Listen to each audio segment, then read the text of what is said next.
Assalamualaikum warahmatullahi wabarakatuh. Yang terhormat dosen filsafat dan sosioantropologi pendidikan, Ibu Dr. Diah Puspitarini SPD MPD, dan yang kami hormati teman-teman semuanya. Baiklah, kami dari kelompok 7 dengan anggota Rike Yosita Mulani dengan NIM 21000005190, Fevi Kurniati dengan NIM 21000005194 dan Korik Nur Hidayah dengan NIM 21000005204. Di sini kami akan menyampaikan hasil dari diskusi kami yang bertemakan aliran filsafat perennialisme. Baiklah, agar mempersingkat waktu, materi yang pertama akan disampaikan oleh Korik Nur Hidayah. Pengertian. Perennialisme merupakan aliran pendidikan yang lahir pada abad ke-20. Secara bahasa, perennialisme berasal dari kata perennial yang bermakna abadi, kekal, dan tanpa akhir. Aliran perennialisme beranggapan bahwa tradisi dipandang sebagai prinsip-prinsip yang abadi dan akan terus mengalir sepanjang sejarah manusia. Perennialisme berpendapat bahwa pendidikan itu lebih menuju ke masa lampau yang dianggap ideal dan memberikan pengetahuan adanya suatu nilai-nilai kebenaran yang jelas, absolut, dan abadi. Latar belakang munculnya perennialisme. Perennialisme memandang pendidikan adalah sebagai jalan kembali atau proses mengembalikan keadaan manusia sekarang seperti dalam kebudayaan ideal dimaksud dalam Education as Cultural Regression. Ciri-ciri aliran perennialisme. 1.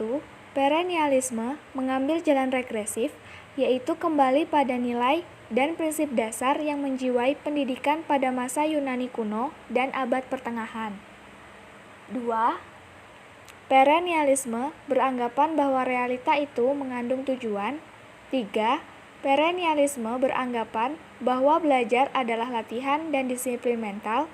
4. Perennialisme beranggapan bahwa kenyataan tertinggi itu berada di balik alam, penuh kedamaian, dan transcendental. Perennialisme mempunyai 4 prinsip dalam pembelajaran. Yang pertama, adanya kebenaran yang memiliki sifat universal. Kedua, harus melibatkan pencarian pemahaman atas kebenaran. Ketiga, di dalam suatu kebenaran bisa ditemukan dalam karya agung. Keempat, mengembangkan beberapa pandangan tokoh perennialisme terhadap pendidikan. Tujuan pendidikan. Menurut aliran perennialisme, yaitu nilai-nilai kebenaran bersifat universal dan abadi. Sebab tujuan pendidikannya adalah membantu peserta didik menginternalisasikan nilai kebenaran agar mencapai kebaikan dalam hidup. Tokoh-tokoh filsafat aliran perennialisme. Yang pertama, Plato. Plato berpandangan bahwa manusia tidak menciptakan kebenaran, pengetahuan, dan nilai moral, melainkan bagaimana menemukan semuanya itu. Dengan menggunakan akal dan rahasia, semuanya itu dapat ditemukan kembali oleh manusia. Yang kedua, oleh Thomas Aquinas. Thomas Aquinas berpandangan tentang realitas, bahwa segala sesuatu yang adanya itu karena diciptakan oleh Tuhan dan tergantung kepadanya.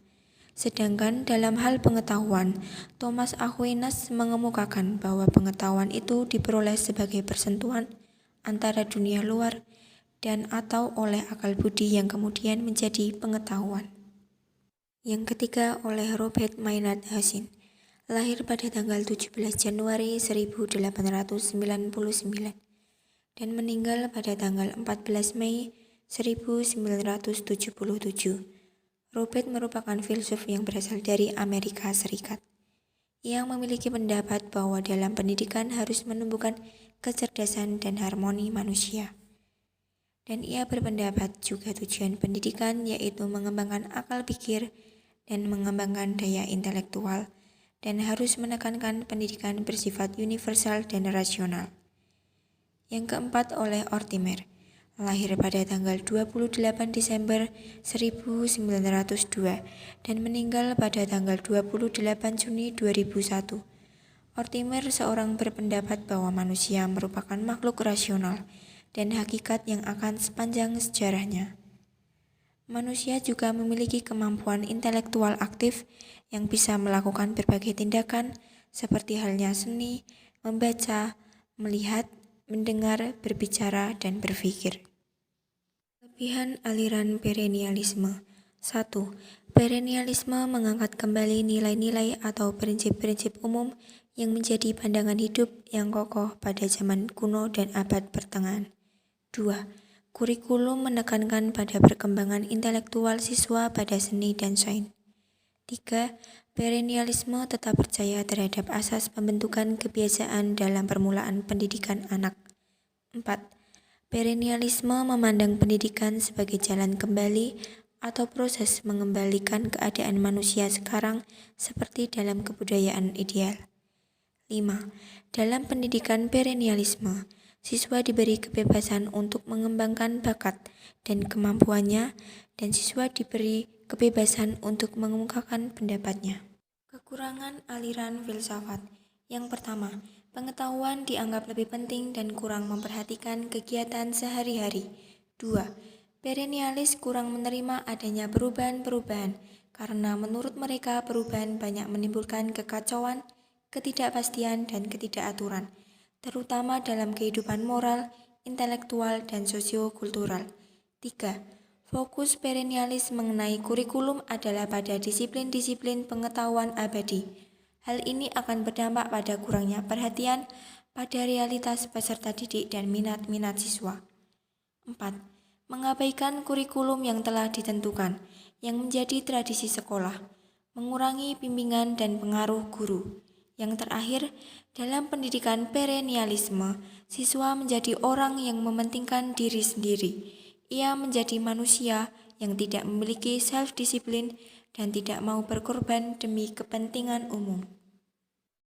Demikian tadi hasil diskusi dari kelompok kami. Saya sebagai moderator memohon maaf apabila ada kesalahan kata.